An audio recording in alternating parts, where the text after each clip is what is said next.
এতদিন ধরে অ্যাক্ট্রেসদেরকে সাজিয়েছি, এতদিন ধরে সেলেবদের সাজিয়েছি, বাট প্রথমবার the real celeb has been there, ঠাকুরদেরকে সাজানো, which was again a challenge for me. Gourima ছিলেন শ্রী রামকৃষ্ণদেবের প্রথম মহিলা শিষ্য। মানে আমরা চাঁদ সদাগরের বংশধর, তো লোকের ধারণা যে মা মনসা হলো আমাদের কুলদেবী, অ্যাকচুয়ালি নয়। আমাদের কুলদেবী হলেন দেবী গন্ধেশ্বরী। এবার তেমন একটা পদ্মফুল, মানে পুজো কমপ্লিট হলো, মায়ের পা থেকে একটা পদ্মফুল পড়লো আর কি, এইটা কন্টিনিউটি হয় আর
এক্সাইটেড ছিলে এতক্ষণ, এত স্নিগ্ধ একটা পরিবেশ আর এত সুন্দর করে গোটা পুজোটা হলো আমি দেখলাম।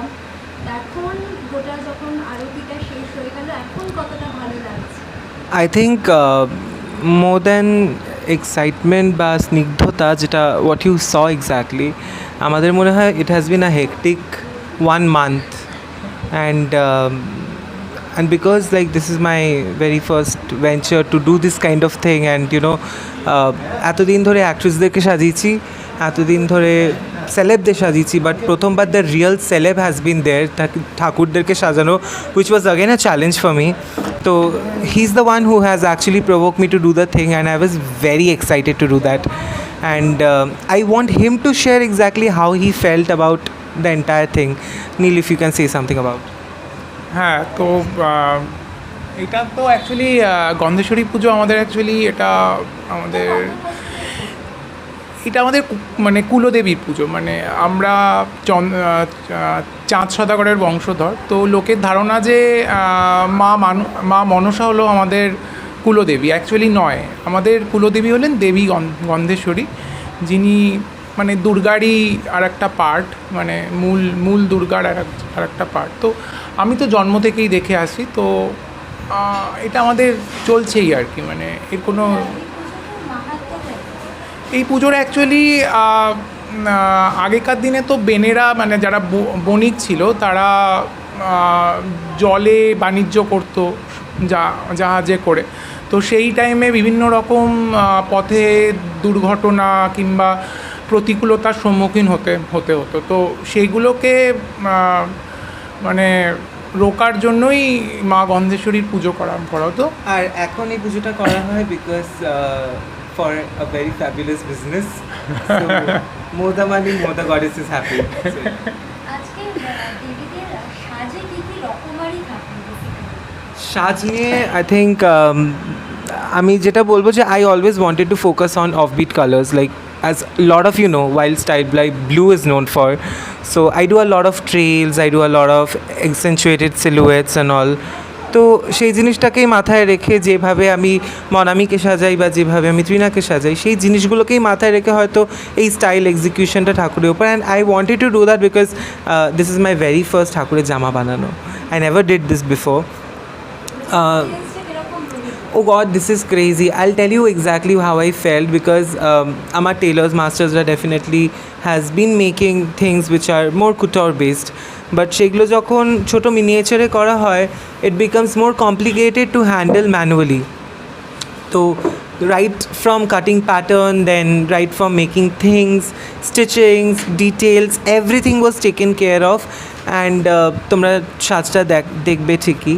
And it is something very new in the market. It's a suggestion to all the aspiring designers that you can definitely try these kind of things. These gives you happiness and that will make you feel good.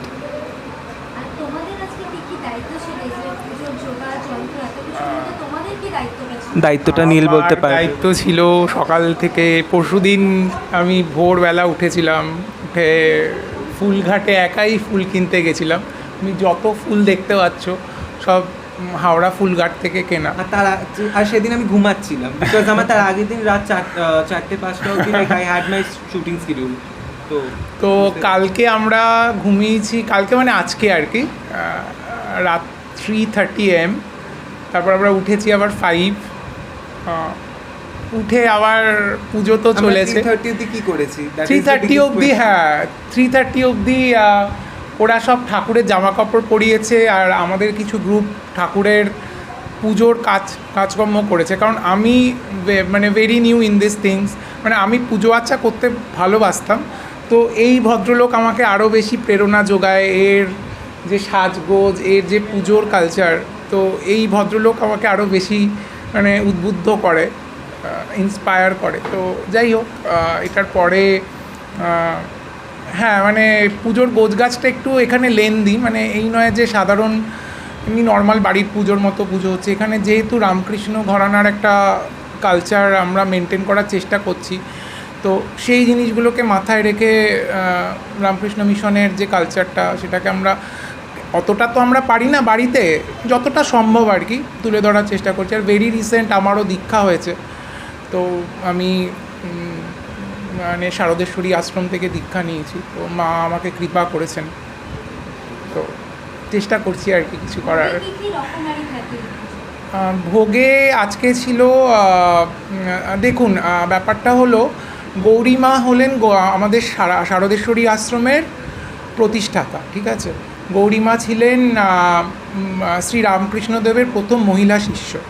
তো যখন মা শারদেশ্বরী আশ্রমে আসতেন মায়ের বাড়ি থেকে, তখন গৌরীমা তাকে কিছু জিনিস খাওয়াতেন, সেগুলো আমি পড়েছি, যেরকম জিরা রাইস, পাঁচমিশালি ডাল, মোচার ঘন্ট। যেহেতু শারদেশ্বরী আশ্রমে সব কিছু নিরামিষ হয়, কারণ ওখানে দামোদর লালজি থাকেন, তো সেই জিনিসগুলোই ইনক্লুড করেছি। সঙ্গে গন্ধেশ্বরী মায়ের জন্য আবার আলাদা করে খিচুড়ি, তারপরে ধোকার ডালনা, তারপরে নরকম ভাজা, পায়েস, খই, মুরগি, যেরকম পোলাও, সব ধরনের মিষ্টি। হ্যাঁ। আর এই যে যখন পুজো হচ্ছিল আমি দেখছিলাম যে গান গাওয়া একটা খুব সুন্দর, হ্যাঁ, গান এইটা মন্ত্র পড়া। হ্যাঁ, তো এইটা অ্যাকচুয়ালি রেওয়াজ আর কি, ওই আমিও দেখেছি। না, এটা রামকৃষ্ণ মিশনের রেওয়াজ। আমি যখনই বিভিন্ন জায়গায়, যেমন ওর বাড়িতে খুব বড় করে কালী পুজো হয়, কালী পুজোরও যখন আরতি হয়, তারপরে এরকম একটা আরতির গান হয় আর কি। তো এই আর কি, মানে আমি শিখছি পুজোর ব্যাপারটা ওর কাছ থেকে শিখছি, আর ফ্যাশনের ব্যাপারটা ওর কাছ থেকে শিখছি, মানে দুজনে গুরু দিয়ে। শেখা হচ্ছে। হ্যাঁ। এরকম কোনো ঘটনা ঘটেছে, মানে যেহেতু তোমাদের এটা বংশ পরম্পরার পুজো আর এতদিন ধরে একটা পুজোটা চলে আসছে, তো তোমরা কিছু ফিল করেছো বা কোনো একটা গল্প আছে এই গোটা পুজোটার পিছনে? না, গল্প সেরকম কিছু নেই, তবে হ্যাঁ আমরা ফিল করি, যেমন প্রত্যেকবারই না কিছু একটা হয়, মানে হয় ইন দ্য সেন্স পুজোর পরে যেমন আজকে ফুল পড়ে যায়, কিংবা একটা মালা পড়ে গেল, মানে আগের বার যেমন মালা পড়ে গেছিল, এবার তেমন একটা পদ্ম ফুল, মানে পুজো কমপ্লিট হলো, মায়ের পা থেকে একটা পদ্ম ফুল পড়লো আর কি, এইটা কন্টিনিউটি হয় আর কি। এরকম হ্যাঁ প্রতিবারই এটা হয় আর কি, সেটা এইবারও হয়েছে। তো যে পুরোহিত থাকে সে তখন বুঝতে পারে, সে বলে যে হ্যাঁ পুজো নিচ্ছেন মা আর কি, এটাই হয় আর কি।